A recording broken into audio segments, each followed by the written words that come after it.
Hi, today we are going to learn routing algorithms. So in routing algorithms, today we will discuss shortest path algorithm and flooding. So in the shortest path algorithm, we will find the shortest path from source to destination router. In this example, we have described about the distance of the routers. So A to B distance is 2. So I have put it as 2. As a B to C 7 and C to D 3. So edges are the distance between the routers and these are the routers. And we have to send data from A to D with optimal path. Optimal path meaning क्या है? That is minimum distance.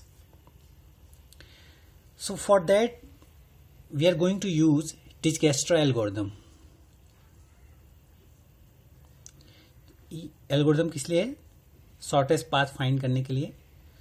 तो ये algorithm use करके हम जो है A to D shortest path find करेंगे और उस पाथ के थ्रू हम डेटा ट्रांसमिट करेंगे.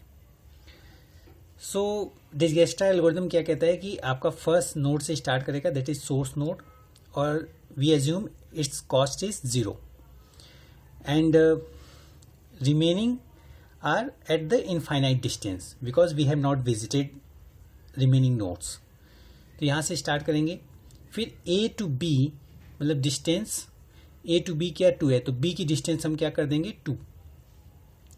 और A to G डिस्टेंस क्या है C, तो G की डिस्टेंस फ्रॉम A क्या है 6 कर देंगे. और पहले क्या है इनफाइनाइट, मतलब स्टार्टिंग में सबकी डिस्टेंस इनफाइनाइट है. A से वो इनफाइनाइट डिस्टेंस पे है. ये भी इनफाइनाइट थी जो बाद में 6 हो गई, ये भी इनफाइनाइट थी जो बाद में क्या हो गई 2. अब G to E आपका डिस्टेंस क्या है 1 और B to E आपका डिस्टेंस क्या है दैट इज 2. तो 1 और 2 में मिनिमम क्या है 1. तो डिजक्स्ट्रा एल्गोरिथम में मिनिमम डिस्टेंस फाइंड कर रहे हैं. तो यहाँ से E की वैल्यू क्या हो गई, 1 से लेंगे तो 6 + 1 7 होगा और B से लेंगे तो 2 + 2 4 होगा. तो मिनिमम क्या है 4 और 7 में 4. सो E का डिस्टेंस हो गया 4. अब G to H आपका क्या है 6 + 4 10. तो यहाँ पे हमने मेंशन कर दिया 10 इनफाइनाइट की जगह. और E to F आपका डिस्टेंस क्या है 4 + 2 6. तो यहाँ इनफाइनाइट की जगह आप क्या मेंशन कर दोगे 6. और F to H आपका डिस्टेंस क्या है 6 + 2 8. तो अब इस वे से आपका डिस्टेंस क्या था 10. तो 10 और 8 में मिनिमम क्या है 8, तो इसलिए इसको हम लिख देंगे 8. और C पे देखें तो 2 + 7 9. तो यहाँ पे डिस्टेंस क्या है 9 इनफाइनाइट की जगह. और इस वे से अगर हम देखें F to C 6 + 3 9, तो सेम है, तो कोई एक भी पाथ हम ले सकते हैं. यहाँ से देखें 9 + 3 D का डिस्टेंस क्या है 12. और यहाँ से देखें 8 + 2 10. तो D का डिस्टेंस मिनिमम डिस्टेंस क्या है 10. तो अगर हम इस पाथ के थ्रू जाएंगे A to B, B to E, E to F, F to H और H to D, तो ये जो है शॉर्टेस्ट पाथ होगा. 2 + 2 4 + 2 6 2 8 up to 10. और जिसकी कॉस्ट क्या होगी 10. This is Dijkstra algorithm for finding shortest path.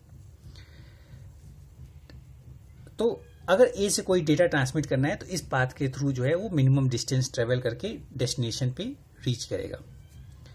Next algorithm is flooding algorithm. तो flooding algorithm says each router must have the detail of adjacent router. So if these are the routers, तो each router must have the detail of adjacent router. So how exactly the detail would be in the form of routing table.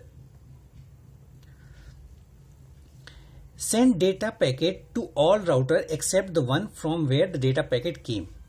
तो in case आप यहाँ से data send करना चाहते हैं तो यहाँ से आप जो है पैकेट यहाँ पे भी सेंड करेंगे और यहाँ भी सेंड करेंगे, क्योंकि एडजेसेंट इसके 2 राउटर्स हैं. और फिर जब ये सेंड करना चाहेगा तो इसके एडजेसेंट सिर्फ भी 2 राउटर हैं, बट यहाँ से डेटा आपका इनकमिंग डेटा था तो यहाँ पे नहीं सेंड करेंगे, सिर्फ यहाँ सेंड करेंगे. बट अगर आप देखें कि एक पैकेट जो आपने फ्लड किया, ब्रॉडकास्ट किया, तो यहाँ पे भी आपका सेंड हो गया और फिर यहाँ से भी आपने इसको सेंड कर दिया, तो डेस्टिनेशन पे तो पहुँच गया. But in this way this is also reaching to destination. इसमें duplicates packets are received at destination point in the flooding. So we can take a hop count value. For example, hop count value is 2, and every time we decrement it at the next router. तो जब यहाँ से यहाँ हमने send किया तो its hop count value is 1. Now again we send from this place, so hop count value is 0. Now it reach to destination.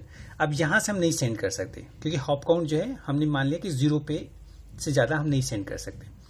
अब जब ये 2 से ये सेंड किया था तो यहाँ से भी पैकेट गया, यहाँ से भी पैकेट किया, तो नेक्स्ट हॉप की वैल्यू क्या हो गई 1. तो 1 जो है जब पैकेट सेंड करेगा 1 पैकेट सेंड करेगा तो यहाँ पे 0, यहाँ पे 0, तो नेक्स्ट हॉप की काउंट वैल्यू यहाँ पे भी 0 हो जाएगी. तो ये जो है अब पैकेट जो है ब्रॉडकास्ट नहीं कर पाएगा. ठीक है, बट डेस्टिनेशन पे आपका वैल्यू रीच कर गया है.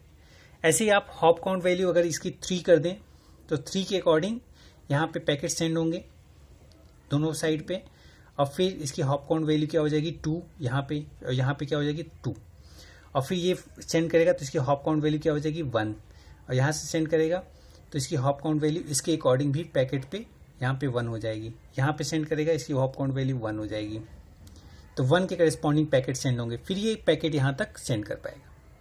सो इसमें आप देखिए बहुत सारे डुप्लीकेट्स पैकेट्स जो है रिसीव हो रहे हैं डेस्टिनेशन पे या इंटरमीडिएट नोड्स पे, तो they create a flood of packets. So this algorithm is known as flooding method in which you are going to send a packet from source to destination, and this method is shortest path algorithm, where you that is also this extra algorithm you have used, that is also known as single source shortest path. Thank you.